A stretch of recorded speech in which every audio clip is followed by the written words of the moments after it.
Welcome to Deal Nation. Today we're going to go a little bit of a different direction with the show. We've got Tomás Fonseca here. Tomás is the co-founder of Icons of Real Estate, the #1 REI podcast network in the country. Tomás, how are you? I'm very good, Michael. Thank you. Thank you so much for having me. Yeah, I'm happy to have you here. I think it's going to be a great conversation for our audience, and specifically the group of our audience that is really looking to expand their REI careers. Well, I guess there's two ways, right? For people that are tapping into the network as listeners, there's a wealth of information in your podcast network that they can access to really from the ground up learn and improve and grow as real estate investors. And then for anybody that's really kind of at the top of the game and looking to transition into maybe hosting a podcast and building one out for themselves to grow their coaching network or to grow their audience within their market where they're having the most success, you could really help them stand that up. So there's a couple of ways that the services that you guys provide can be really influential to our audience. So excited to kind of get into the nitty gritty of that, so to speak. Yeah, awesome. And when you said like, oh, Tomas is going to take us to a different direction, I hope people were not too scared about that. But it's exactly what you just said, Michael. It's podcasts are seen as a form of consuming content, right? And what I will show is that what is some benefits that you have from not just being the consumer, but also the one providing that content. Yeah, and I love the idea of a different direction on occasion with the show because I know you've seen this running a podcast network that a lot of times the real estate investing shows are really successful people, investors in the case of our audience, coming on to talk about how they became really successful. But one of the things that we really wanted to achieve with Deal Nation was to give voice to people that are in different areas of real estate investment. So that might be somebody that's in the first 6 months of their investing career and still figuring it out, and just kind of give voice to those things that they're trying to figure out. Because if they're trying to figure it out, someone else is in the exact same position, right? And if somebody out there is saying, there's a million of these REI podcasts, which one should I be listening to? I've got time for three or four. Then talking to someone like you or hearing it from someone like you who has such a breadth of exposure to those that are doing podcasts and give them honest feedback, honest advice, that's really, really influential. And so I love taking a bit of a different approach. I love getting out of just the standard, here's how I got seven-figure success talk track, and into just really kind of alternative ways of viewing real estate and alternative ways of accessing information. Yeah, because if you also kind of become yourself a slave to the repetition of your content, it also one thing is if you're always kind of leveraging the guest's audience to help Mhm. guide listeners to your podcast.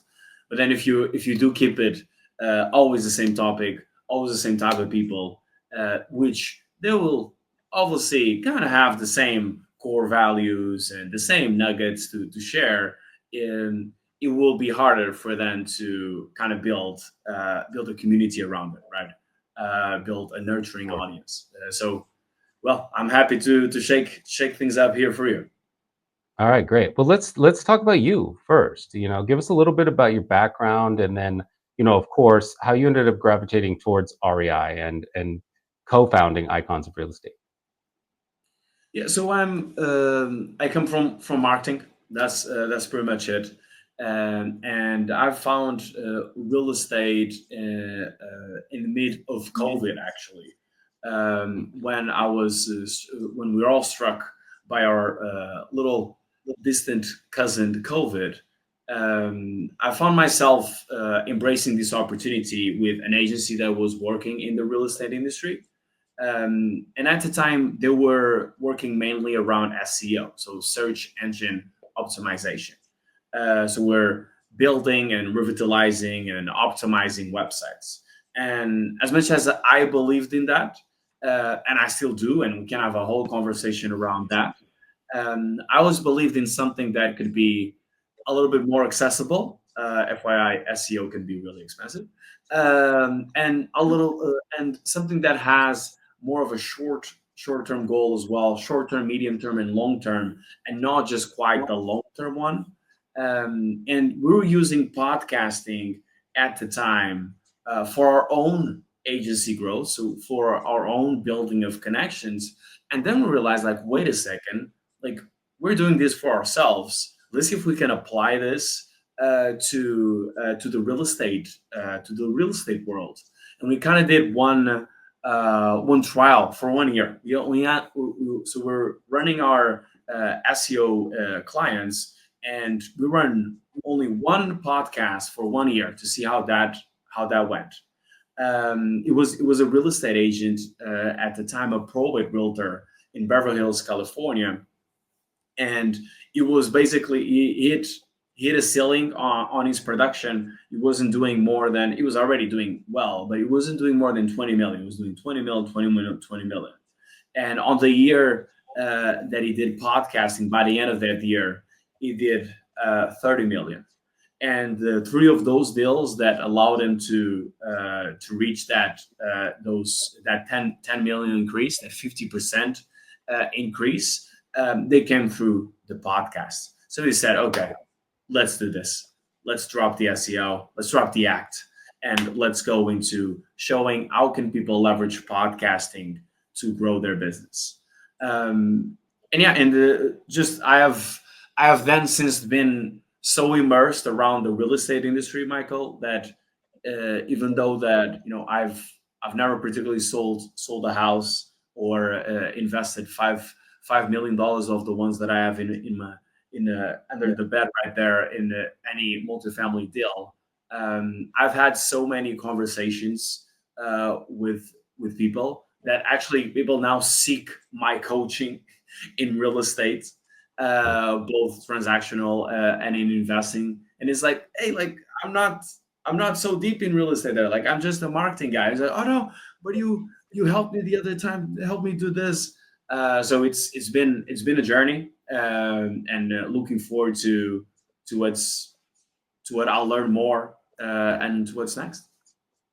Yeah, no, I love that story. I mean, that 20 million is quite a ceiling to hit, but Yeah, yeah, yeah. It's whether already pretty good. Yeah. you're, if you're going 20 to 30 million, I think that in real estate, no matter what niche you're in real estate, building rapport and building trust with whomever the seller is, or that's extremely important, right? So we have people that are investing in vacant land. We have clients that are investing in single family homes.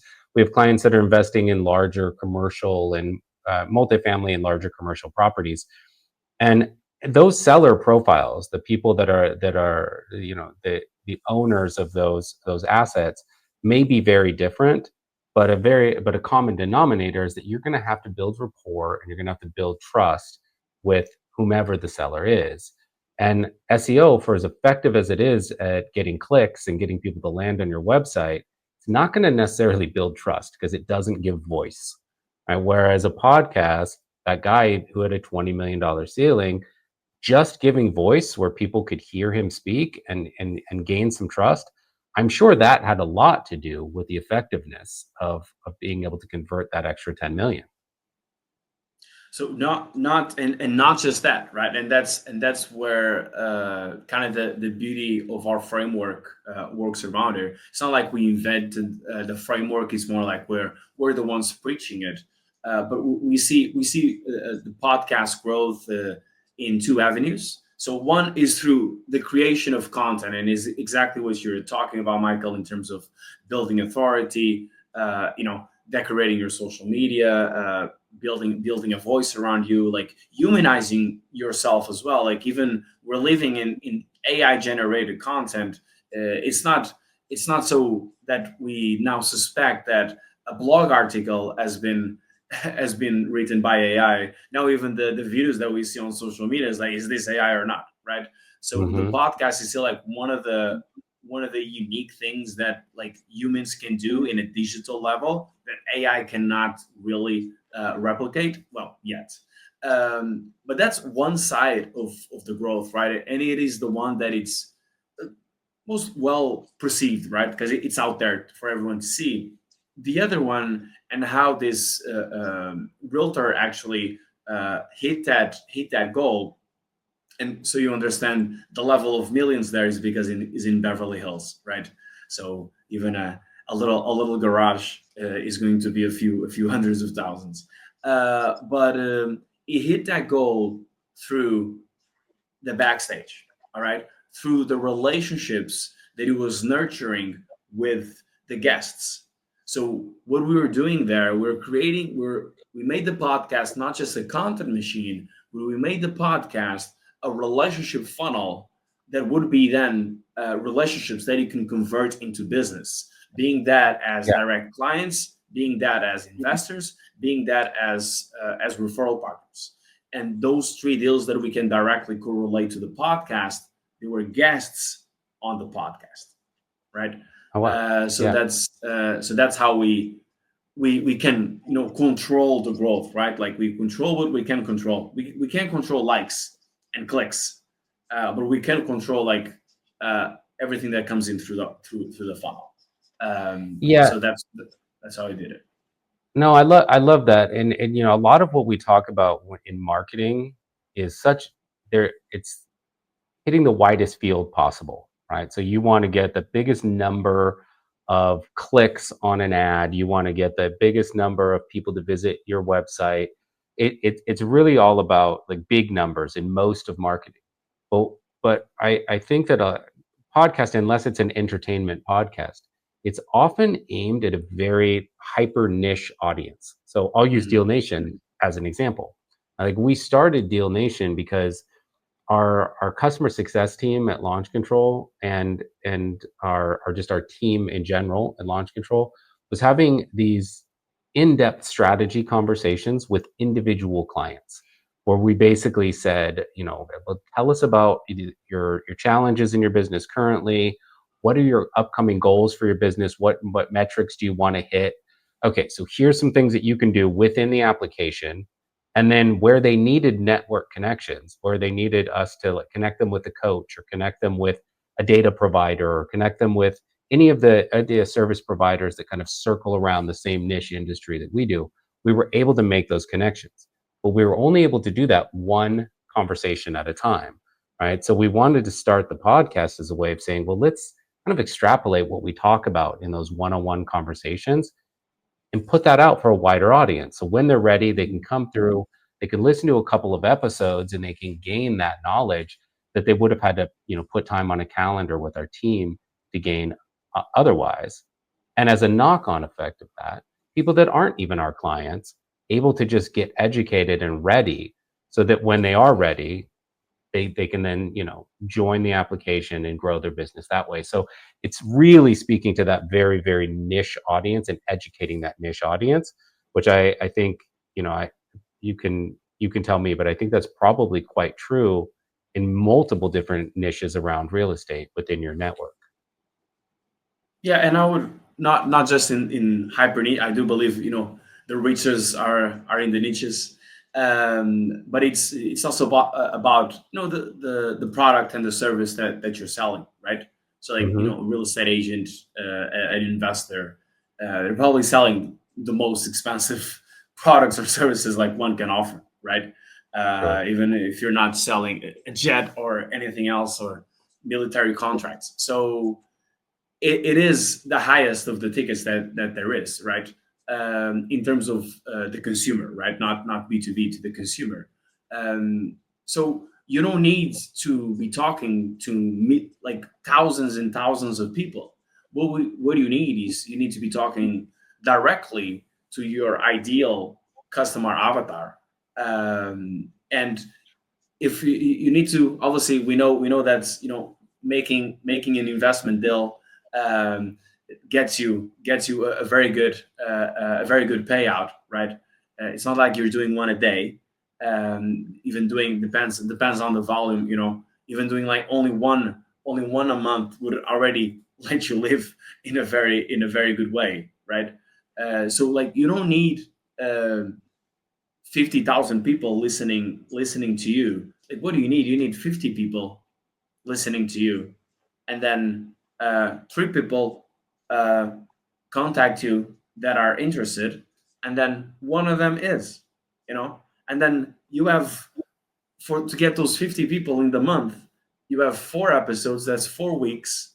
That's a little bit. That's like 12 viewers per episode, which is nothing. Mhm. You know, obviously this is not including your friends and your grandmother, but it's all to show that if one thing is someone watching like Joe Rogan's podcast, like they're Yeah. there as a consumer of content, not a consumer of a service, right? They're there to learn, but it's so the topics are so diverse that of course they hit with the sponsorships, which they should be a little expensive, but it doesn't get beyond that. If someone is listening to a real estate investing podcast, you think they're doing it for fun or because they want to invest in real estate, you know? Yeah. So that goes to show that you don't need thousands and thousands of listeners on your podcast. What you need is the right people on your podcast, and a few. I would even say a few dozens of them would be enough, but I would say a few hundred of them is more than enough to make your podcast a good ROI. Yeah, I'm glad you brought that up because what we talked a little bit pre-show about what is realistic in terms of listeners if you're starting a podcast, and I think you nailed it there, where it's the quality of the listeners more so than the quantity of the listeners. And I can use Deal Nation as an example.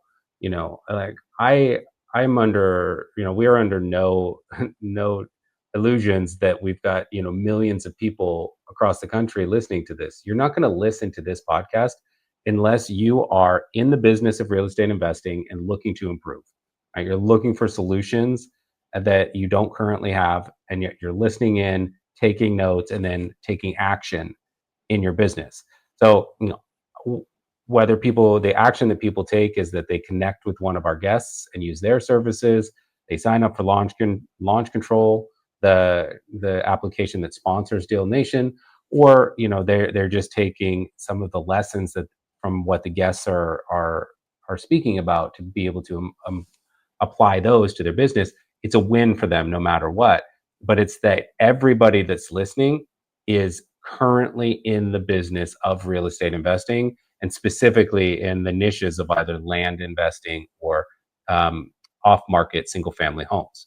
And so again, a very, very niche audience, but if you Mhm. can reach them and achieve your goals with them, then you're having success, even if you don't have 100,000 listens or whatever it may be.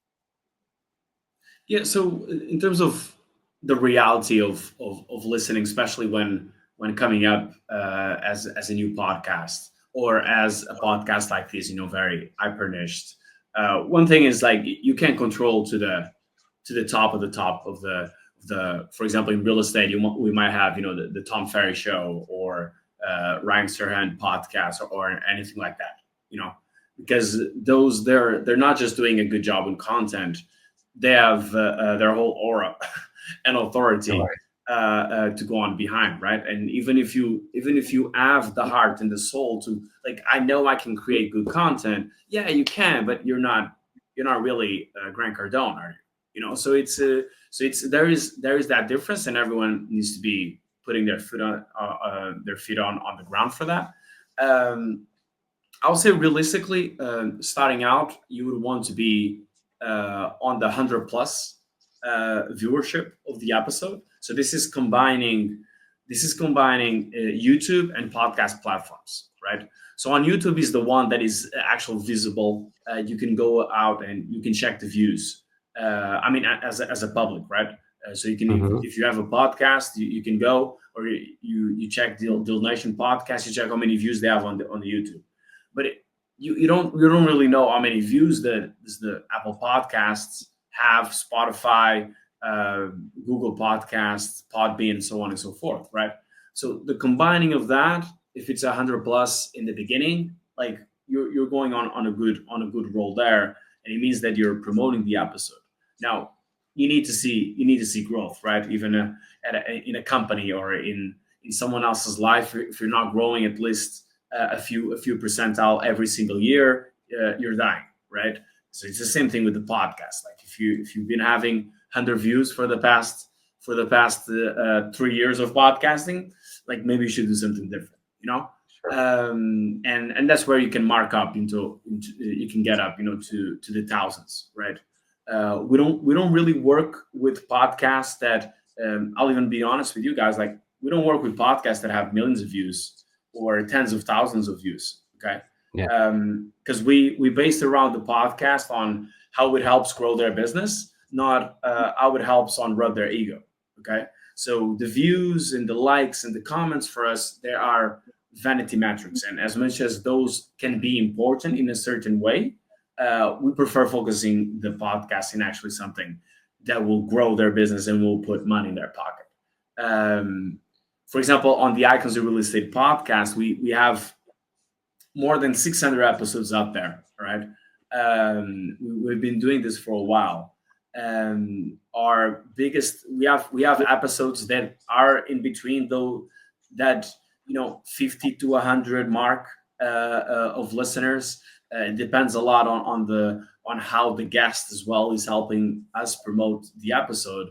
And we've had episodes, our biggest episode as something around 16,000 listeners, right?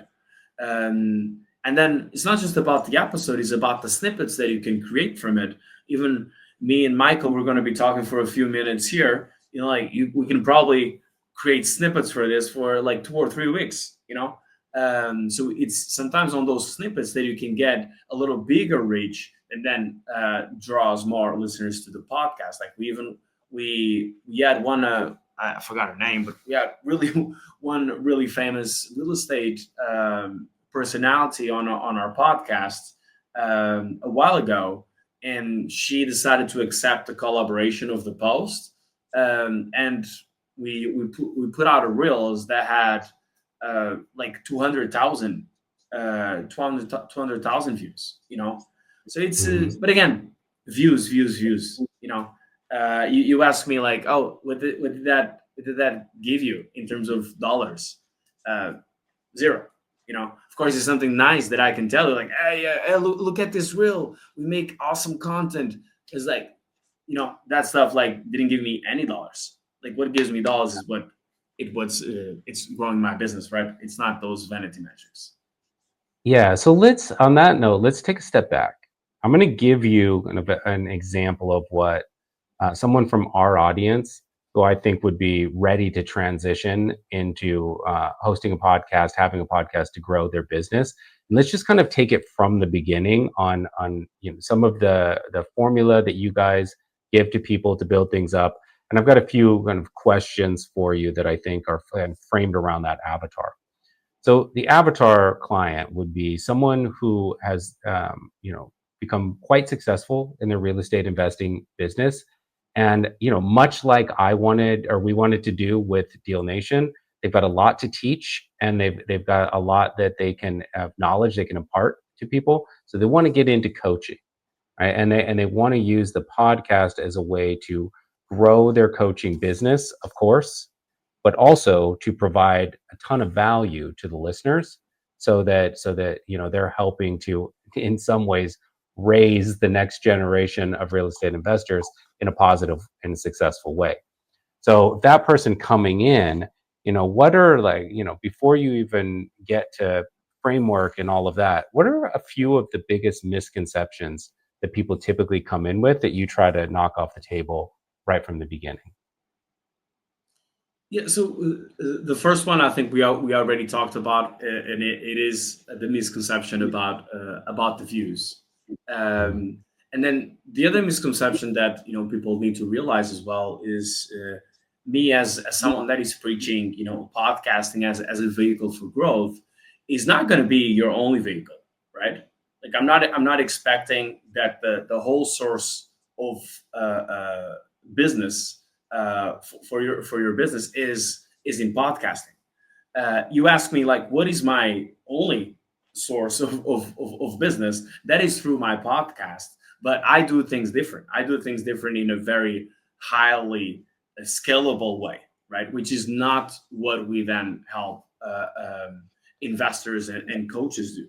So first one is really you don't need to don't care too much about the views, um, and and second of all, don't expect that this is gonna save your life. Okay, I have a saying that we don't make successful people out of nothing. Like we help successful people become a little bit more successful.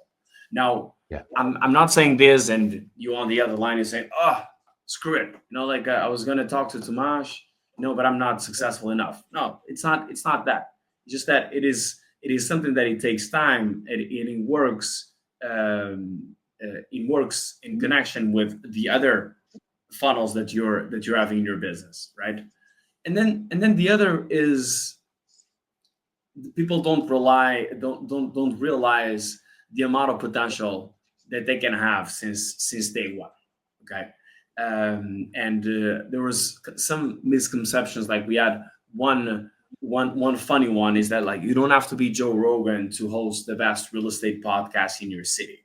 Okay, and we were talking about like niches, and usually, obviously, we have the coaches that are international and nationwide.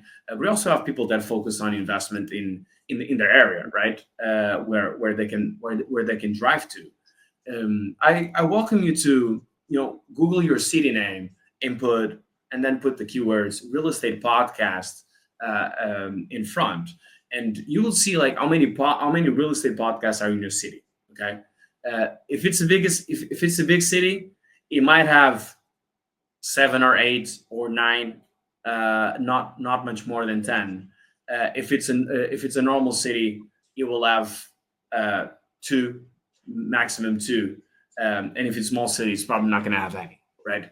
So just by you having starting your own real estate podcast, your own investing podcast, you're already on the race. You don't need to have the best car to be on the race here. You just need to drive, right?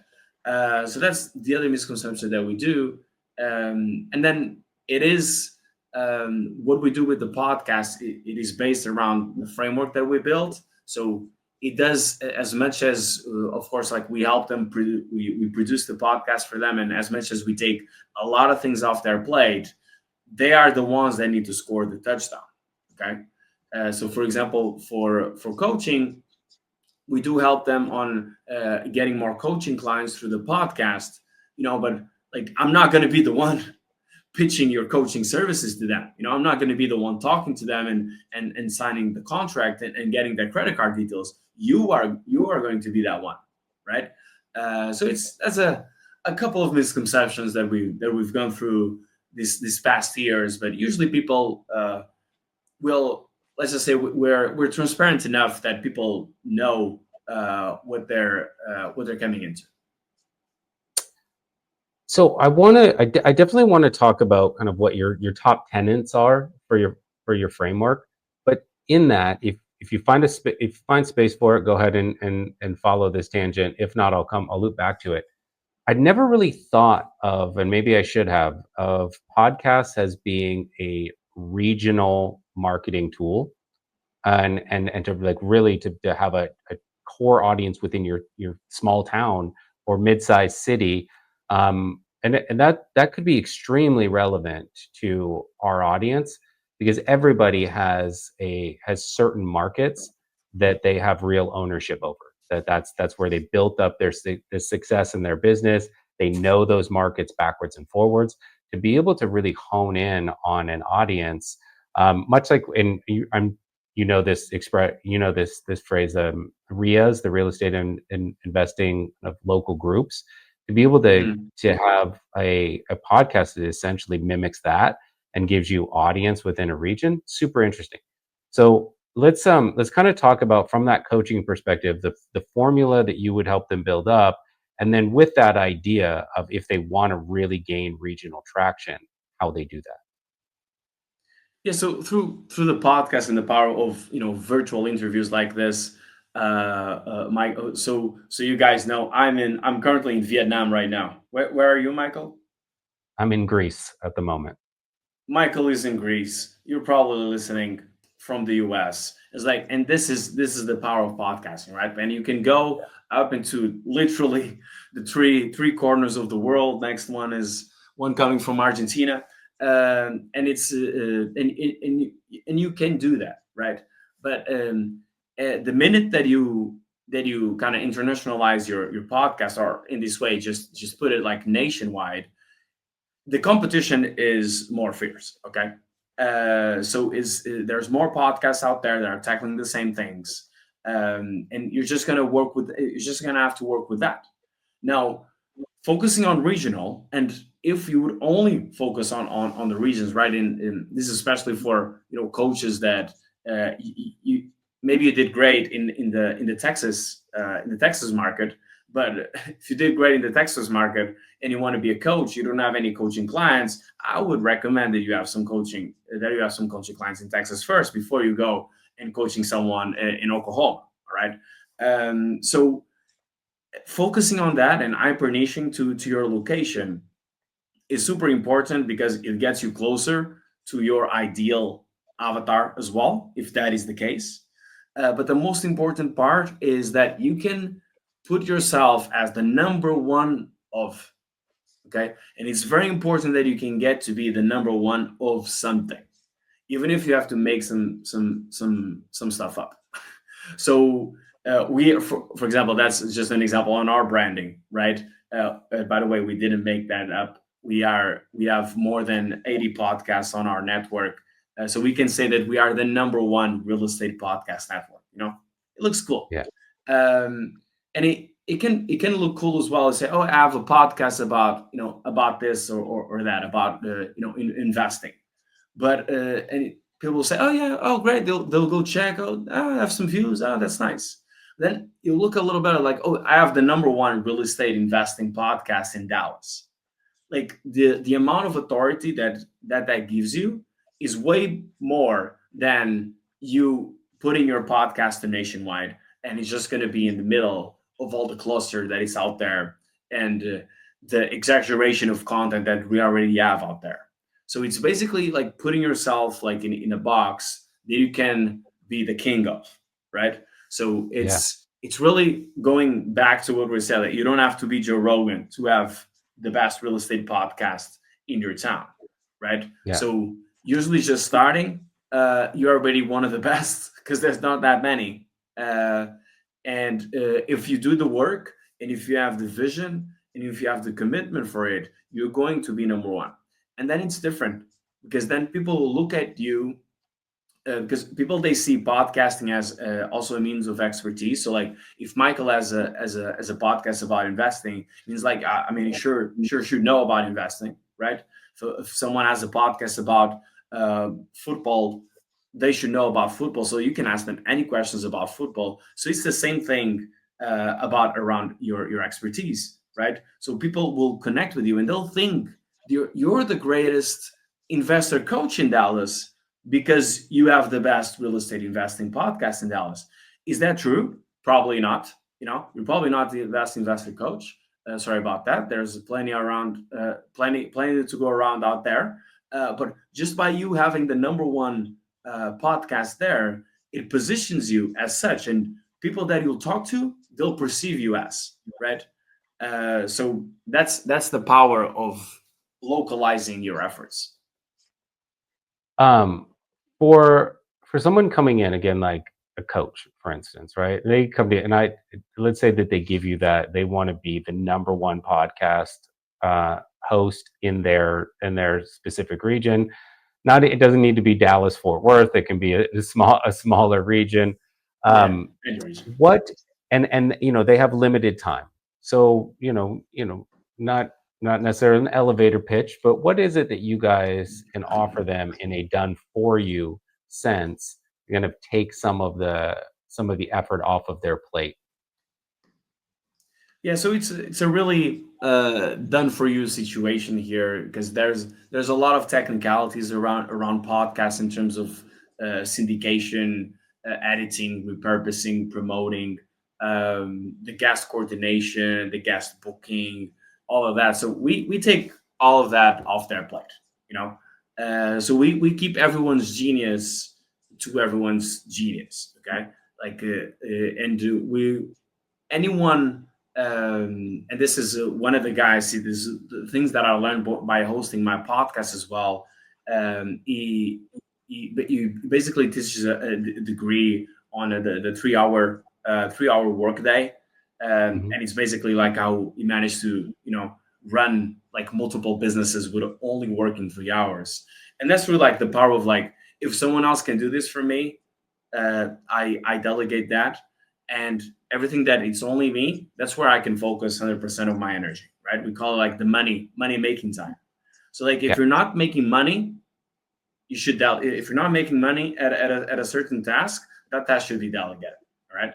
Even freaking answering your emails, because that saves you all the energy to the deal making time, to the conversations, to the pitches, to the meetings, right? Because that will be really hard to delegate someone. So it's like, oh, can you go to this really important meeting on the 75th floor and close that deal for me? No, you need to be the one doing that. But all of the rest, delegation is key. Now, not just around that, the people that we work with, they're busy. Okay, they're busy closing deals. They couldn't give a shit about spending more time with this or that. So they're busy closing deals. We don't want to take their time from closing deals. Okay, so what we usually need, we don't need more than 1 hour per week. 1 hour per week. All right. You don't have to replace it with your spin class. You can do both. Okay, you do have 1 hour a week if you prioritize and you believe that this will grow your business. So with 1 hour a week, you can have a weekly podcast that is producing valuable content and creating new valuable connections. So the time commitment is very very little, Michael. Then we Mhm. take care of everything, as I said, in terms of the launching of the podcast, the management of the podcast, and the promotion. From inviting the guests to coordinating the recording, to coaching as well, and to then editing, repurpose, and putting things out on the website, social media, and eventually publishing the episode. So it's an all in. So our audience will understand that perfectly because in their business, they're when they have a conversation with a seller, that conversation could be worth 10 grand an hour, maybe more, because Exactly. that's where all the money is made.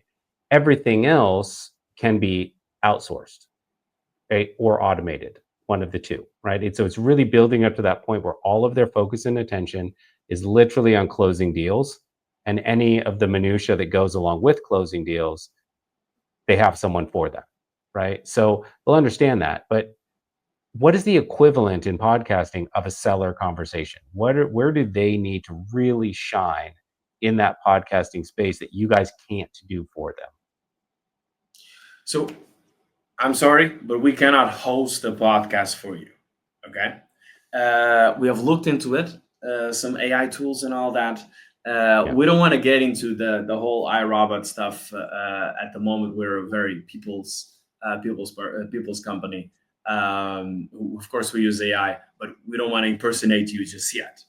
So Mhm. you do have to host the podcast, right? So you're the one that is there interviewing the guest, that is there creating the content, that is there, and I would say even the most important part, that is there consuming the relationship. All right. So it's very important to have that 1 hour, and that this is where they use the 1 hour a week that I was telling you, Michael. It's Mhm. on the recording of the podcast, on creating the content, and then building the relationship and capitalizing on that. Right. Usually Yeah. with a follow up call, or oh, let's go get a coffee, or let's jump on Zoom next week, something like that, so they can then jump into a little collaboration, partnership, or eventually close a deal. So that's the Sure. money making time, right? That's building those connections. Well, you guys, I mean, there's, I think, a lot of kind of jokes around like everybody has a podcast nowadays, right? So Yeah. being able to break through the white noise and really kind of stand out is important. In my opinion, you don't need to put a big put on a big show. You just need to be able to deliver value. But excuse me, you guys are sitting on some really great metrics. You've got what 80 plus podcasts, I think you said, that are real estate focused. Yeah. So from those metrics, is there anything that you guys are seeing that is really breaking through with audiences, whether on a national or regional level, but interview style podcasts or podcasts that have clear action items for the listeners to take away? Is there anything that's really breaking through and leading to success? So I think having a guest is important. So our podcasts that have interviews, they are usually more successful than the ones that don't have, because you can then leverage from the guest's audience to promote. Okay, so there's a big difference if you promote the podcast by yourself or if you leverage every single guest audience as well. All right, and that usually comes about from establishing some commitment from the other side as well. Imagine a year as 52 weeks, right? And you can be promoting 52 episodes by yourself, or you can add 52 other extra promotions there, and even even on kind of lowballing, right? 52, and there's like each guest gets you, let's say like 50 50 new listeners. Of course, we're considering the ones that might get you more and the ones that might get you less. Like that's more than 2,000 listeners right there, right? So it's, if I did the math, okay, or 200, 2,000, no, 20. Yeah, no, I did the math, okay. So it is that that big difference that it has that we have noticed on kind of the growth of our different podcasts that we have, um, and then just on caring about what you do, you know. And I know that I said that this is not going to be the holy grail of your business. It will be something that it will help grow your business. Yes, it's not going to be the holy grail, but you still have to care for it, you know, because if you care for it, people can tell, and people see genuine, right? So just staying genuine to it will also have a good impact on the success of your podcast. In terms of guest recruiting, I know that obviously you want your listening audience to be basically get. It's tough because you want them to be able to get answers to questions, but you need to know what those questions are, right? You Mhm. can you can have your best hypothesis about what they need to learn or want to learn or the kind of information they're looking for, and then recruit guests that match those needs. But is there anything that you guys do or anything you're aware of in the kind of podcasting world in general to help those hosts who might say, well, I don't know what to talk about this week. I don't know what to address next, to be able to kind of hit those listener highlights? Yeah, so Google Trends, if you haven't heard about it before, Mhm. I'll tell you now. It's where you can see some hot topics that might be coming up. All right, this can be something that this can be topics that they can then really pile up and like really grow to be something that is then a thing, or it can just be then something that it was talked for half a day and then it didn't go more from that. Mhm. But if you see something that you can grab on Google Trends, like that might be a good opportunity, right? Um, in terms of like on what to talk, we run a pre-interview process. So we first have our podcast producer actually have a little conversation. This can be like a 10-15 minute conversation with the guest, so we can understand what are some points that we can touch on, and then the whole podcast interview is much more, well thought and well planned. So that helps as well. And then you can just bluntly ask your audience. We have all, Instagram. You can do like a little question when they fill in the box. So say like, hey, planning next season, planning next podcast season. What are some topics that you want included, or what are some things that you want to learn about? And then bam, bam, bam. Even if you only have 4 or 5 questions, that's 4 or 5 people that expressed interest in something. Like, put a podcast, get the podcast about that, and then message them. Hey, remember you telling me that? Like, I put the podcast about it. Like, take a look at it. I bet that person is gonna feel like very, very special, right? So that's like just some of the ways you can find your way around of knowing what to talk about. Yeah, and like we said earlier, if one person has a question, many people have a question, even if it's a Yeah, regional podcast. Those exactly. questions are just that's tapping into the zeitgeist a little bit. Um, Yeah, s- yeah, Speaking of, and because we've talked a lot about kind of building up a podcast and being the host of a podcast, but obviously the people listening to Deal Nation, the majority of people listening in today are really just looking for great content and content that can help them build up their business. So is there, we can put links below in the show notes if you even want to like think about it and kind of get back to me. But if there's anybody off the top of your head that you want to mention from within the network, or shows from within the network that you think the Deal Nation audience should be aware of, let's talk about a couple of those. yeah. I love the time, Michael, and at the same time, not that I knew all of our podcasts. There was it was a good sign and a bad sign, right? That we didn't have enough for me to not know them. The one that I can recommend to you guys in terms of investing is with Lou Brown. If you've been around investing for a while, this name might not be too strange. Okay, so we did it's basically the whole enchilada of investing with Lou Brown. So you can just type Lou Brown, the whole enchilada podcast. I can send the link to Michael, and that's Mhm. one of the investing podcasts that we have going on. As I said, like, we're growing into a situation that I don't know all of our podcasts. But if you go to our website, iconsofrealestate.com, we do have the investing podcast there in a section.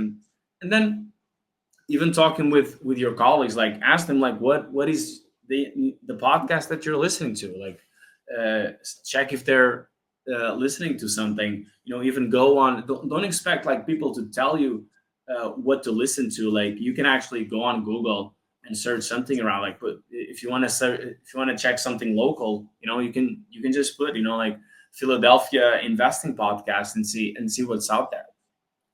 But the one that I would say is, yeah, the whole enchilada of real estate investing with Lou Brown. Perfect. So we'll definitely put a link to that below in the show notes, where we'll have a link to Icons of Real Estate, of course.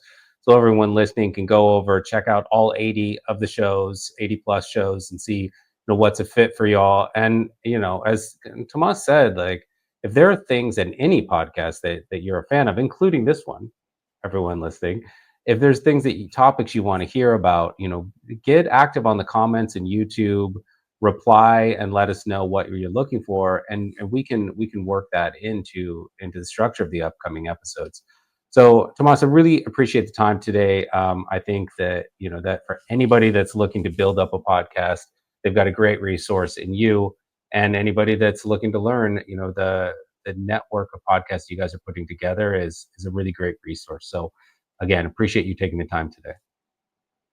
Thank you, Michael. Was happy to be here in the Deal Nation, and thanks again for having me on the show, Michael. Absolutely. All right. Thanks, man. Bye.